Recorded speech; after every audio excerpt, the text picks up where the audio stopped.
एगो स्वीटर बिना तो जो बना ओ समय हो सता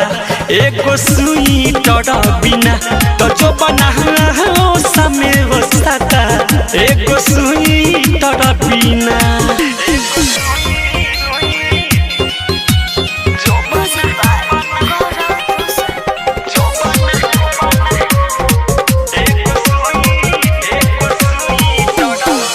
माघ जाड़ा में बहता शीतल लहरी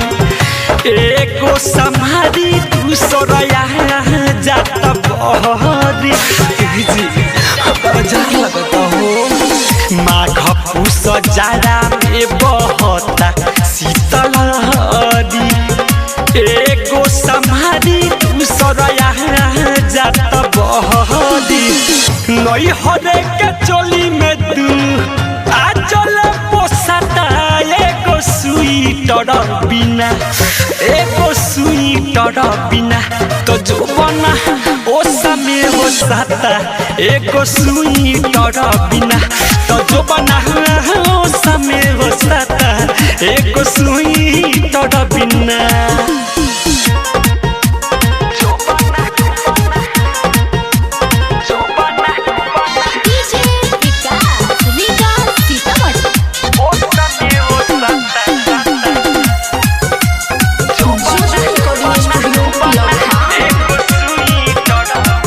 तुझे ना पाए जब बना कठुआ रहता बिकी सुधीर देख के खूबे बतुआ रहता तुझे ना पाए जब बना कठुआ रहता बिकी सुधीर देख के खूबे बतुआ रहता राही टोर रंजे राही मानवा को सता एगो स्वीटर बिना